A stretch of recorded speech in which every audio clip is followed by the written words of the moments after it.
Setelah 30 tahun hidup sendiri, membangun rumah dengan tangan sendiri, tiba-tiba diminta merawat mantan suami yang dulu meninggalkanmu demi wanita lain. Kamu akan terima atau tolak? Yang kupikir akan menjalani masa tua dengan tenang, di rumah hasil jerih payahku sendiri. Tapi hidup ternyata tidak sederhana itu. Kisahku bukan sekadar cerita seorang nenek, tapi tentang harga diri, keberanian, dan keputusan yang mengubah segalanya. Kalau kamu pernah merasa lelah jadi orang baik yang terus dimanfaatkan, tetaplah di sini, karena video ini bisa membuka mata dan hatimu. Selamat datang di Cahaya Usia Tua, tempat di mana setiap kisah mengingatkan kita bahwa usia senja bukan akhir, tapi bisa jadi awal yang paling bermakna. Klik tombol subscribe dan nyalakan loncengnya, karena mungkin kisah ini adalah cermin dari hidupmu sendiri. Namaku Bushulan, usia 65 tahun. Tinggal di sebuah rumah 2 lantai di sudut kota Yogyakarta, warisan dari perjuangan dan peluhku sendiri. Rumah ini bukan pemberian siapa-siapa, bukan hadiah dari suami, bukan warisan orang tua. Setiap bata, setiap keramik, bahkan pintu kayu tua di dapur, semuanya kubangun dari hasil kerja keras, mengajar privat, mengisi les tambahan, menjahit di malam hari, hingga berdagang kue di akhir pekan. Aku seorang janda, atau lebih tepatnya, seorang perempuan yang pernah menikah, ditinggal suami yang memilih wanita lain, dan tidak pernah menoleh kembali. Sudah lebih dari 3 dekade, aku hidup sendiri. Membangun hidup dari awal. Sendiri, tapi tidak pernah merasa kesepian. Pagi-pagiku selalu tenang. Bangun pukul 5 pagi, salat subuh, lanjut menyeduh teh hijau, menyiram tanaman, lalu jalan kaki ke pasar kecil untuk membeli sayuran segar. Hidupku sangat sederhana, kadang terlalu tenang sampai seperti air putih tanpa rasa. Tapi aku suka seperti itu. Setelah puluhan tahun hidup dalam keributan batin dan pertarungan diam-diam melawan rasa sepi dan kelelahan, ketenangan ini adalah hadiah terbaik. Namun semuanya berubah di pagi yang mendung itu. Aku sedang memotong jahe untuk membuat sup ikan kerapu. Hari itu udara lembab, ubin sedikit licin. Telepon rumahku berdering. Nomor tidak dikenal. Awalnya aku ragu untuk mengangkatnya. Tapi entah kenapa, jari ini menekan tombol angkat. Assalamualaikum, Ibu Shulan? Saya dari bagian sosial RSU Mantri Jeron. Kami sedang mencari kerabat dari seorang pasien atas nama Pak Ridwan. Detak jantungku langsung berubah. Nama itu, Ridwan, seperti ular yang tiba-tiba melingkar di telinga, merayap ke dalam ingatan yang sudah lama kukunci rapat-rapat. Dia mantan suami saya, jawabku datar, tanpa intonasi.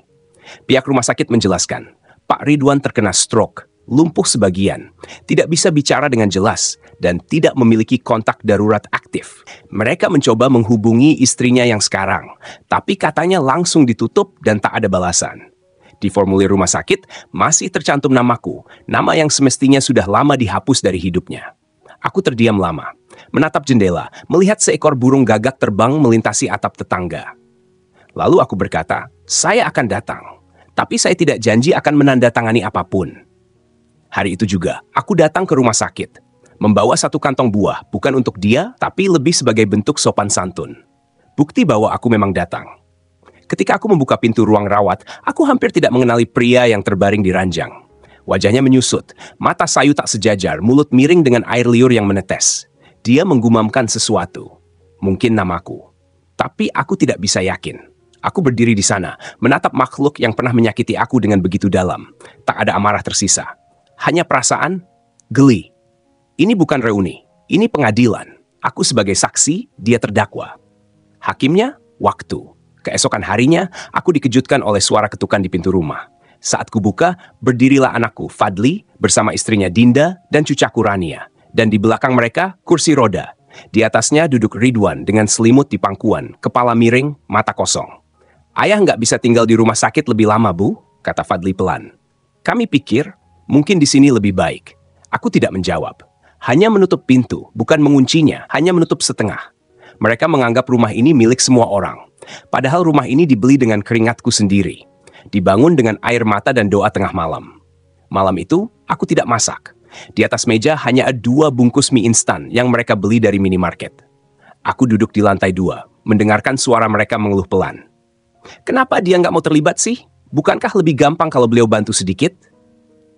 Esok paginya, Fadli bertanya. Bu, ada bubur nggak pagi ini? Aku menjawab, kamu juga bisa masak sendiri kan? Dinda bangun dengan wajah kesal. Mie yang dia masak gosong, nasi keras, dan Rania pun cemberut. Masakan nenek lebih enak, katanya polos. Aku pura-pura tidak dengar. Sampai makan siang pun aku tidak turun tangan. Mereka akhirnya pesan makanan online. Malam itu, aku mendengar suara berisik dari lantai 2. Ketika aku naik untuk memeriksa, aku tertegun.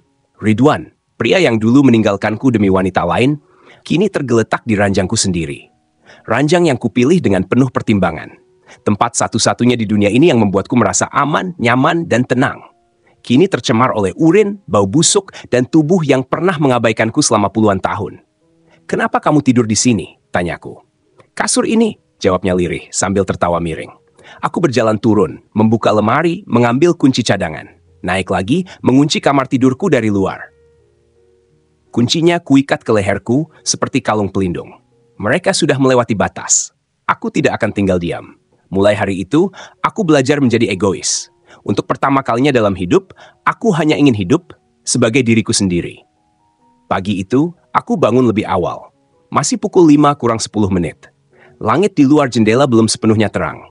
Angin semilir masuk dari celah jendela, membawa bau tanah basah sisa hujan semalam. Aku melangkah perlahan ke dapur. Biasanya, saat jam segini, dapur sudah hangat oleh aroma teh hijau dan suara wajan yang berdesis. Tapi hari ini, tidak. Aku hanya duduk diam, melipat tangan di atas meja, menatap kosong ke arah rak piring. Di dalam hatiku ada badai yang tak berbunyi. Aku tahu, jika aku terus diam, mereka akan mengira aku lunak. Jika aku kembali ke dapur, memasak untuk mereka, mencuci piring mereka, mereka akan menganggap semuanya baik-baik saja. Padahal tidak, rumah ini bukan rumah yang sama. Dan aku pun bukan perempuan yang sama. Pukul 7:15, terdengar suara dari lantai bawah. "Bu? Ibu, hari ini masak ya?" Itu suara Fadli, anakku. Aku menuruni tangga perlahan, tak menjawab langsung. Dinda muncul dari dapur, masih dengan daster tidur dan rambut diikat asal. "Mak, kompor bisa dipakai nggak? Saya mau masak telur tapi gasnya habis ya." "Gasnya masih ada. Posisinya di bawah meja dapur. Kamu tinggal nyalakan saja. Saya sudah tidak masak untuk siapa-siapa lagi," kataku pelan, tapi tegas. Dinda tampak kaget, tapi hanya sebentar. Lalu ia tersenyum canggung, seolah sedang mencoba tetap sopan. "Maaf, Ma, saya kira ibu nggak keberatan. Kan biasanya ibu yang urus semua." "Itu masalahnya," balasku. "Saya selalu yang urus semuanya. Jadi kalian pikir saya akan selamanya begitu?" Fadli duduk di kursi makan. Wajahnya mulai terlihat lelah. "Bu, kita tahu ibu capek. Tapi sekarang kondisi ayah benar-benar, ya, nggak bisa ngapa-ngapain. Kasihan kalau ditaruh di rumah sakit terus." Aku menatap anakku, lelaki yang dulu kubesarkan sendiri tanpa bantuan siapapun. Dulu dia kecil, suka demam, suka batuk malam-malam, dan aku yang menggendongnya ke puskesmas. Aku yang menyuapinya bubur sambil nyanyikan lagu dari radio. Aku yang menangis diam-diam saat tahu uangku tak cukup untuk beli sepatu sekolah. Dan sekarang, dia berdiri di hadapanku, meminta agar aku yang merawat lelaki yang dulu menelantarkan kami. "Fadli," ucapku lirih, "dulu ayahmu memilih pergi, meninggalkan kita. 30 tahun lebih dia tak pernah beri kabar, tak pernah tanya kamu makan apa, sekolah di mana, sakit atau sehat. Kenapa sekarang saat dia terpuruk yang dicari? Aku?" Dia terdiam, tak sanggup menjawab. Siangnya aku duduk di ruang tamu, menyortir dokumen lama. Tagihan listrik, kwitansi pembayaran cicilan rumah, slip transfer biaya sekolah, ban foto saat Fadli masih kecil. Semua rapi, tersimpan di map berwarna biru. Aku tak sedang bernostalgia. Aku sedang mengingatkan diriku sendiri bahwa aku punya sejarah, bahwa semua pengorbanan ini nyata, dan tidak satu pun dari mereka berhak meremehkannya. Saat matahari condong ke barat, datang lagi kejutan. Kali ini, kursi roda itu didorong masuk ke dalam ruang tengah. Ridwan duduk dengan wajah kosong, bibir bergerak-gerak, seolah bicara entah apa. Aku hanya menatap dari atas tangga, tidak turun, tidak menyapa, hanya menatap. Dinda sibuk merapikan selimut di pangkuannya, sambil berkata dengan nada manis, "Ma, dia nggak akan lama kok di sini, cuma sampai kita cari tempat yang tepat. Kalau sementara istirahat di ruang tengah, kan nggak ganggu." Aku tidak menjawab, karena aku tahu, mereka tidak sedang menunggu jawaban. Mereka hanya menunggu aku lelah untuk menolak. Malam harinya, aku pergi ke halaman belakang. Duduk di kursi plastik tua, menatap bintang. Dari dalam rumah, samar-samar terdengar suara TV, suara piring, dan suara gumaman Ridwan. Aku memejamkan mata, mengingat kembali malam-malam panjang di masa lalu. Saat aku begadang mengoreksi tugas siswa sambil menunggu Fadli pulang dari bimbel. Saat aku tidur di lantai ruang tamu karena tak mampu beli ranjang. Saat aku menangis di toilet agar tak dilihat anakku. Dan sekarang mereka kembali, bukan untuk bersamaku, tapi untuk memanfaatkan kelelahanku. Karena mereka pikir aku tak akan punya keberanian untuk menolak. Tapi mereka salah. Pagi berikutnya, aku membuat keputusan. Aku bangun seperti biasa, namun tidak menuju dapur, tidak membuat teh, tidak menyiapkan sarapan. Sebaliknya, aku mandi, ganti baju, lalu duduk di meja ruang makan dengan satu map besar. Saat Fadli turun di atas, aku langsung bicara. Ini semua bukti kepemilikan rumah. Nama di atas sertifikat hanya satu, namaku. Rumah ini bukan harta bersama, bukan harta warisan. Ini milikku. Dan mulai hari ini, aku ingin kamu dan Dinda mencari tempat lain untuk Ridwan. Bu, Fadli mencoba protes. Tapi aku angkat tangan. Aku sudah terlalu lama hidup untuk tahu kapan aku sedang dimanfaatkan. Kalian pikir aku tak akan berani? Kalian pikir aku akan luluh? Tidak. Aku akan jaga batasanku sendiri. Dan kalau kalian tetap keras kepala, aku tak akan segan menjual rumah ini. Fadli memucat. Dinda juga. Ma, tolong jangan begini. Kita keluarga. Aku tahu. Justru karena itu aku bilang sekarang. Karena kalau terus begini, kita bukan lagi keluarga. Kita hanya orang asing yang hidup dalam rumah yang sama. Saling diam, saling paksa. Hari itu aku duduk sendirian di kamar. Menatap keluar jendela, ke langit biru yang sangat luas. Untuk pertama kalinya dalam waktu yang sangat lama, aku merasa lega. Aku tidak tahu kemana langkahku akan membawaku. Tapi satu hal pasti, aku tidak akan lagi membiarkan hidupku ditentukan oleh rasa bersalah atau oleh suara orang lain yang menuntut tanpa pernah bertanya apa aku sanggup. Beberapa hari setelah percakapan itu, rumahku terasa lebih dingin dari biasanya. Bukan karena cuaca, tapi karena suasana. Fadli mulai jarang bicara. Dinda tak lagi menyapaku pagi hari. Cucuku Rania masih sesekali menghampiriku, tapi aku tahu mereka mulai memberinya batas. Aku tidak menyalahkan cucuku. Dia hanya anak kecil, tidak tahu apa-apa. Tapi aku juga tidak bisa terus berpura-pura. Menjadi nenek yang baik, tapi diperlakukan seperti pengasuh tanpa upah. Sore itu, aku duduk di ruang tamu, membuka kembali map biru berisi seluruh dokumen rumah ini. Sertifikat asli, bukti cicilan. Semua atas namaku, tidak ada nama Ridwan, tidak ada nama Fadli. Rumah ini berdiri dari uang yang kukumpulkan selama bertahun-tahun lewat mengajar les, menjahit baju, bahkan jualan nasi uduk. Saat bank tidak mau beri pinjaman untuk janda, aku mendatangi 5 cabang sampai ada 1 kepala cabang yang bersedia percaya padaku. Dan sekarang, mereka ingin menyeret masuk lelaki yang dulu menelantarkanku ke dalam ranjangku, dapurku, hidupku. Tidak, rumah ini tidak bisa lagi disebut rumahku kalau aku sendiri tidak dihargai di dalamnya. Pagi berikutnya, aku menyeduh teh hijau seperti biasa. Tapi kali ini, aku membawanya ke halaman depan. Sambil menunggu seseorang, dia datang tepat waktu. Seorang pria muda berseragam rapi, perwakilan dari kantor properti yang kutelpon 3 hari lalu. Selamat pagi Ibu Shulan, saya Malik dari Golden Property. Masuklah, rumah ini akan saya jual, kataku tanpa basa-basi. Wajahnya sedikit kaget, tapi segera tersenyum sopan. Baik Bu, lokasi rumah ini sangat strategis. 2 lantai, lingkungan tenang, cocok untuk keluarga muda. Saya tidak peduli cocok atau tidak, saya hanya ingin menjual cepat, 1 bulan maksimal. Pembayaran tunai. Dia mencatat sambil mengangguk-angguk. Kalau boleh tahu, apakah ada alasan khusus kenapa Ibu ingin menjual rumah ini? Aku menatap langsung ke matanya. Lelah jadi pelayan di rumah yang kubangun sendiri. Dia diam. Lalu dengan suara lebih pelan berkata, Baik Bu, kami akan bantu prosesnya secepat mungkin. Malam itu aku makan sendiri, duduk di teras belakang, hanya dengan sepiring nasi, sayur bening dan tahu goreng. Suara dari ruang tamu terdengar samar-samar. Fadli dan Dinda sedang bicara pelan. Kalau Ibu benar-benar jual rumah ini, kita tinggal di mana? Mana aku tahu? Aku pikir dia cuma ancam-ancam. Mana ada orang jual rumah tanpa mikir? Aku mulai takut, Li. Kita nggak punya tabungan cukup buat beli rumah lain. Aku menyesap teh perlahan. Dalam hati aku berkata, itu bukan lagi urusanku. Hari keempat setelah rumah mulai dipasarkan secara online, ada 2 keluarga muda datang melihat. Salah satunya langsung tertarik dan menawar dengan pembayaran tunai. Malik memberitahuku kabar baik itu dengan senyum lebar. Bu Shulan, keluarga itu serius. Mereka siap tanda tangan dalam 1 minggu. Aku mengangguk. Siapkan semua dokumen. Biaya kamu potong dari hasil penjualan. Siap, Bu? Tapi setelah rumah ini terjual, Ibu akan tinggal di mana? Aku tersenyum. Entah. Tapi yang jelas bukan di sini. Karena tempat ini bukan rumah lagi buatku. Hari penandatanganan surat jual beli rumah berlangsung cepat. Di kantor notaris, aku menandatangani dokumen dengan tangan yang tidak gemetar sedikit pun. Di sebelahku, pembeli muda tampak bahagia. Mereka tidak tahu bahwa mereka tidak hanya membeli rumah, tapi juga membeli kebebasanku. Setelah selesai, aku berjalan keluar gedung, menatap langit sore yang mulai menguning. Untuk pertama kalinya dalam hidup, aku benar-benar merasa ringan. Aku bukan ibu rumah tangga, bukan janda yang ditinggal, bukan nenek pengasuh, bukan penampung masalah. Aku hanya seorang perempuan yang akhirnya memilih hidup untuk dirinya sendiri. Setelah penandatanganan rumah selesai, aku berjalan kaki menuju terminal kecil dekat kantor notaris.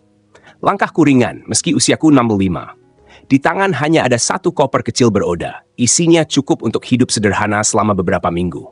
Dompet, kartu identitas, beberapa set baju, dokumen penting, dan sebuah buku catatan tua yang dulu kupakai untuk menulis pengeluaran keluarga. Aku tidak tahu akan kemana, tapi aku tahu aku harus pergi. Menjauh dari semua yang membuatku merasa kecil. Rumah, anakku, suara-suara yang menyuruh dan menuntut. Aku menelpon satu-satunya teman yang selalu ada sejak muda, Bu Yani. Yani, rumahmu masih punya sofa panjang di ruang tamu? Bukan cuma sofa, Len. Di sini juga ada kopi, bantal empuk, dan mulut yang siap mendengarkan. Datanglah. Di rumah Bu Yani, aku kembali merasakan apa itu tawa tanpa rasa bersalah. Ia menyambutku dengan pelukan hangat dan semangkuk bubur kacang hijau panas.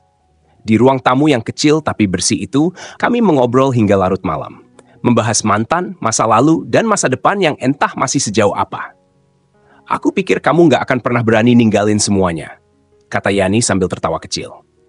Aku juga nggak nyangka. Tapi ternyata, kita cuma butuh satu titik jenuh untuk meledak. Jawabku menyeruput teh. Esok paginya aku bangun lebih pagi dari biasanya. Bukan untuk masak, bukan untuk membersihkan rumah, tapi untuk duduk di balkon dan menuliskan sesuatu di buku catatan lamaku. Hari ini aku resmi jadi orang bebas. Tidak lagi menunggu panggilan, tidak lagi memasak untuk orang yang tak pernah berterima kasih. Hari ini aku memulai hidup yang sepenuhnya milikku. Bahkan jika harus sendirian. Seminggu kemudian, sebuah kabar mengejutkanku. Video dari salah satu stasiun TV lokal menampilkan Fadli anakku sedang duduk di ruang talk show, wajahnya muram, suara berat. Ibu saya itu keras kepala. Dia tak pernah benar-benar memaafkan ayah. Sekarang ayah lumpuh, tapi dia menolak merawat, bahkan menjual rumah, membiarkan kami tanpa tempat tinggal. Saya tak tahu harus bagaimana. Gambar berganti ke foto lawas kami bertiga. Aku, Fadli kecil, dan Ridwan berdiri di halaman rumah kontrakan kami dulu, tersenyum. Palsu. Foto yang selalu kusimpan jauh di belakang lemari. Kupandangi layar ponsel. Tidak ada rasa marah, hanya perasaan. Lucu. Lucu bagaimana seseorang yang tak pernah mengurusku sekarang mengadu ke publik seolah akulah yang kejam. Keesokan harinya, aku menerima pesan dari seorang wartawan perempuan bernama Mbak Tari. Dia sudah menghubungiku sejak pertama kali melihat postinganku di Facebook saat bepergian ke luar kota. Bu Shulan, kami sedang menyusun liputan tentang perempuan usia lanjut yang bangkit dari penindasan dalam keluarga. Kisah ibu menyentuh banyak orang. Jika berkenan, kami ingin mewawancarai ibu. Aku diam sejenak, menimbang. Aku bukan artis, bukan aktivis. Tapi mungkin sudah waktunya ada yang bicara. Aku membalas singkat. Kalau wawancaranya jujur dan tidak dipotong seenaknya, saya bersedia. 3 hari kemudian, aku duduk di hadapan kamera. Di depanku, secangkir teh hangat. Di belakangku, rak buku kecil milik Bu Yani dan jendela yang menghadap kebun belakang. Bu Shulan, tanya Mbak Tari, kenapa ibu menolak merawat mantan suami yang sedang sakit? Aku tersenyum kecil. Karena dia juga menolak hadir saat aku yang membutuhkan. Waktu aku bekerja 3 shift demi menghidupi anak kami, dia di mana? Saat anak kami demam tengah malam, siapa yang menggendongnya ke klinik? Kalau aku harus selalu mengalah demi disebut baik, maka kata baik itu terlalu mahal. Lalu, apa yang ibu rasakan sekarang setelah memilih untuk pergi dan hidup sendiri? Aku memandang lurus ke kamera. Lega. Karena akhirnya aku bisa hidup sebagai manusia, bukan sebagai alat. Aku bisa duduk tanpa disuruh bangun, bisa diam tanpa dibilang malas, dan aku bisa berkata tidak tanpa rasa bersalah. Wawancara itu tayang seminggu kemudian dan viral. Komentar bermunculan. Saya nangis dengarnya. Ibu ini mewakili jutaan perempuan yang tidak pernah didengar. Kalau bukan karena beliau bicara, saya nggak pernah sadar betapa saya juga hidup hanya untuk menyenangkan orang lain. Aku baca semuanya sambil duduk di teras belakang. Matahari sore jatuh tepat di wajahku. Hangat, tapi tidak menyilaukan. Seperti harapan baru yang datang terlambat. Tapi akhirnya datang juga. Akhir bulan, aku mengurus semua keperluan pindahan. Bu Yani menemaniku melihat-lihat rumah kontrakan kecil di daerah sejuk pinggiran kota. Rumahnya sederhana, 1 lantai. Dindingnya belum dicat sempurna, tapi halaman depannya cukup luas untuk menanam serai dan daun pandan. Dan yang paling penting, tidak ada satupun kenangan menyakitkan tertinggal di sana. Saat aku membuka gembok pintu rumah baruku itu, aku menghela napas panjang. Aku merasa pulang. Untuk pertama kalinya, bukan ke rumah orang lain, tapi ke hidupku sendiri. Pagi itu aku membuka jendela rumah kontrakanku. Udara pegunungan menyeruak masuk, dingin tapi menyegarkan. Burung-burung kecil berterbangan di pagar kawat halaman. Di dapur kecil, aku merebus air untuk membuat kopi hitam. Ya, hari ini aku ingin mencoba rasa yang lebih pahit dari biasanya. Di atas meja, tersusun beberapa amplop. Undangan dari komunitas, ajakan seminar, tawaran endorse, bahkan 1 amplop dari penerbit besar, ingin menerbitkan buku tentang kisah hidupku. Aku tersenyum. Dulu, aku tak pernah berpikir bahwa hidupku yang dianggap biasa bisa menyentuh orang lain. Aku hanya perempuan tua yang lelah dimanfaatkan. Tapi ternyata, keberanian untuk berkata cukup itu bisa mengguncang banyak hati. Bu Yani datang siang itu membawa sepiring nasi uduk dan ayam goreng dari warung langganannya. Lan, kamu benar-benar viral ya. Anak-anak muda di medsos bilang kamu keren. Mereka bilang kamu ngajarin kami buat nggak jadi people pleaser terus. Aku tertawa pelan. Aku cuma hidup seadanya, Yan. Tapi ternyata hidup seadanya itu langka di dunia yang semua serba tuntutan. Bu Yani duduk di sofa menatapku serius. Kamu yakin nggak mau ambil tawaran-tawaran itu? Kalau kamu mau, kamu bisa punya uang lebih. Pindah ke rumah yang lebih besar. Aku menggeleng. Justru sekarang, setelah tak punya siapa-siapa di rumah ini, aku merasa lebih kaya dari sebelumnya. Aku punya waktu, ketenangan, dan kendali atas diriku sendiri. Namun tidak semua orang senang dengan keputusanku. Suatu sore, aku menerima pesan dari Fadli. Isinya pendek. Bu, kamu beneran nggak mau lihat cucumu lagi? Pesan itu mengendap beberapa hari di kotak masuk. Aku tidak langsung membalas. Bukan karena aku tidak sayang Rania, tapi karena aku ingin memastikan bahwa setiap langkah yang kuambil bukan karena rasa bersalah, melainkan karena kasih yang tulus. Akhirnya seminggu kemudian aku membalas. Aku akan datang ke acara kelulusan Rania. Tapi bukan sebagai penjaga, bukan sebagai penyelamat, hanya sebagai nenek yang mencintainya dengan caraku. Hari kelulusan itu, aku datang mengenakan gamis biru tua dan kerudung senada. Wajah Rania bersinar ketika melihatku. Ia berlari memelukku tanpa ragu. "Nenek datang!" serunya. Aku tersenyum, membelai rambutnya. "Iya, sayang. Nenek datang untuk kamu." Fadli berdiri di sisi kanan panggung, tampak canggung. Dia tak banyak bicara, tapi dari matanya aku bisa lihat ada rasa menyesal, ada rasa rindu, dan ada rasa kehilangan yang tak bisa dia sembunyikan lagi. Aku tidak berkata banyak. Aku hanya meletakkan tangan di pundaknya, lalu berlalu. Beberapa minggu setelah itu, aku kembali menjalani hari-hari seperti biasa. Pagi dengan teh hangat dan ayat-ayat Al-Quran. Siang untuk merawat tanaman, membaca buku, atau menulis diari. Malam untuk berdoa dan tidur dengan tenang, tanpa tangisan, tanpa omelan, tanpa tuntutan. Aku pernah takut sendirian. Tapi kini aku tahu, kesepian sejati bukan ketika kita tidak punya siapa-siapa. Kesepian adalah ketika kita dikelilingi orang-orang, tapi tak ada satupun yang benar-benar mengerti siapa kita. Di rumah kecil ini, aku tidak lagi sendiri. Aku punya diriku sendiri, yang selama ini hilang dalam peran sebagai istri, ibu, menantu, dan penjaga. Satu malam, aku membuka siaran langsung pendek di media sosial. Judulnya, "Kalau Nenek Boleh Pilih Lagi, Apa yang akan dilakukan?" Dalam video itu aku berkata, kalau aku boleh mengulang hidup, aku akan belajar lebih awal untuk berkata tidak. Aku akan mencintai diriku sendiri sebelum mencintai orang lain yang tidak tahu membalas. Dan aku akan berhenti berpura-pura kuat hanya demi terlihat baik di mata dunia. Kolom komentar ramai. "Nenek, aku merasa seperti kamu. Terima kasih sudah bicara. Aku 40 tahun dan baru sadar aku juga tidak pernah hidup untuk diriku sendiri."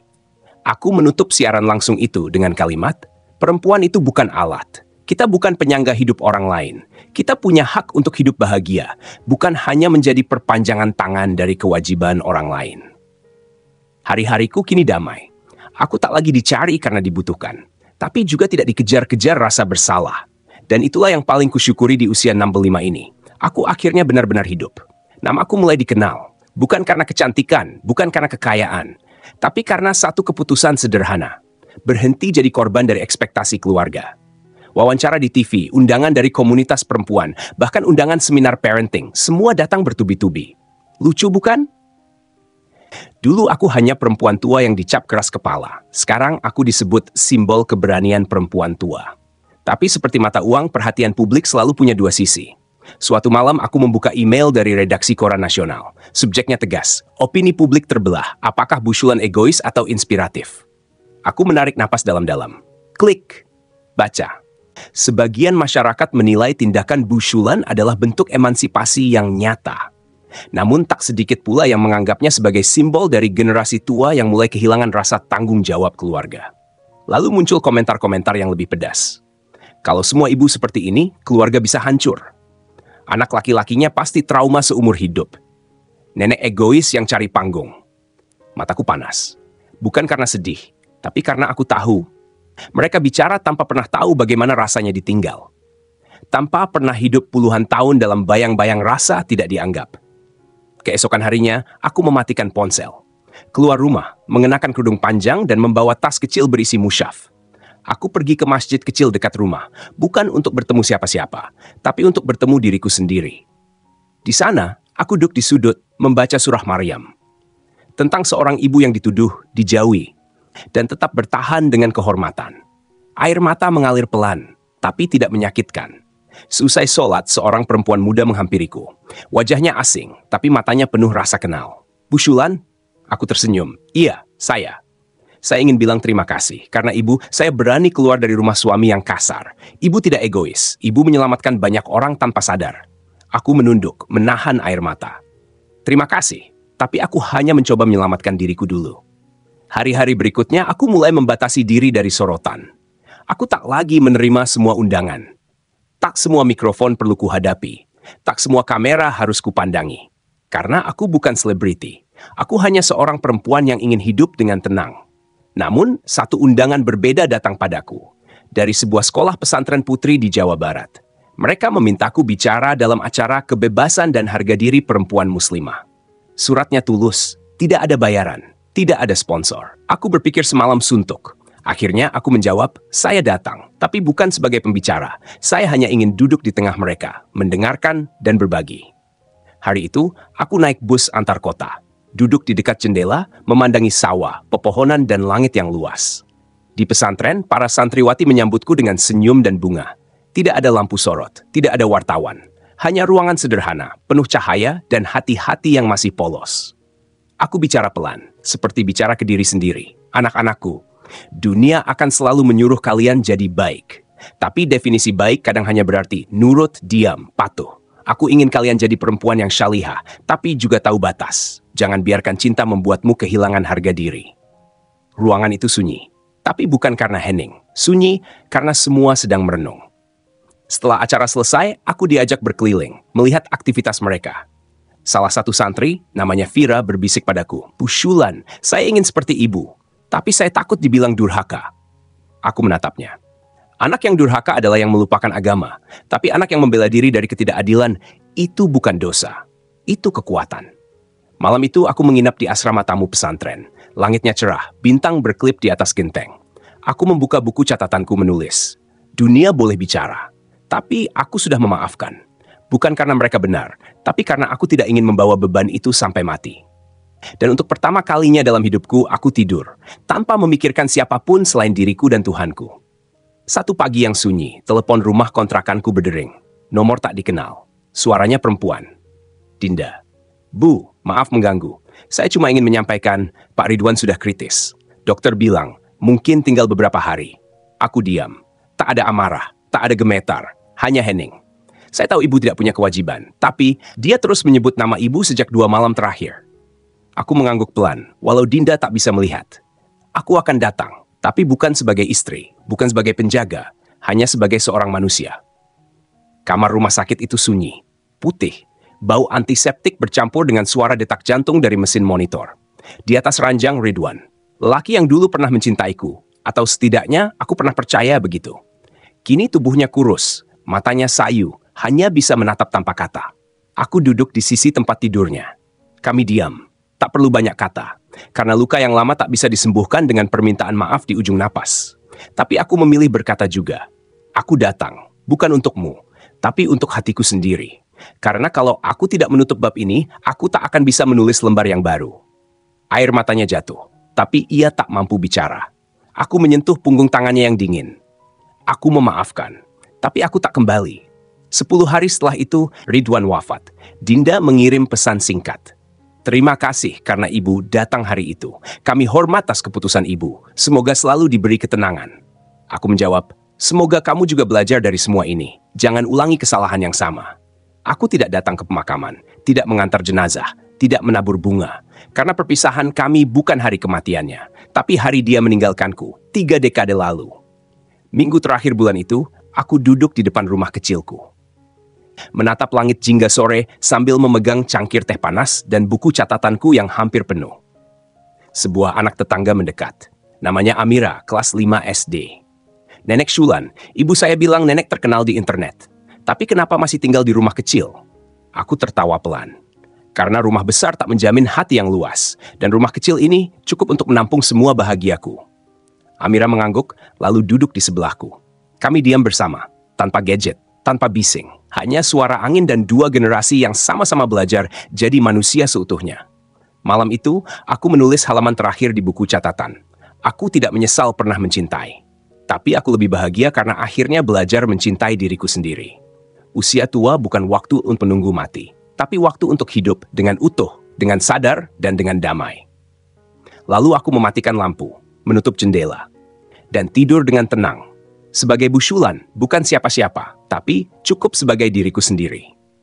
Jika kamu yang membaca ini sedang berada di titik lelah, jika kamu pernah merasa hidupmu hanya milik orang lain, ingatlah, belum terlambat untuk mulai memilih dirimu sendiri. Apa hal paling berani yang pernah kamu lakukan demi dirimu sendiri? Mari kita saling menguatkan. Karena usia lanjut bukan akhir dari segalanya, tapi bisa jadi permulaan terbaik.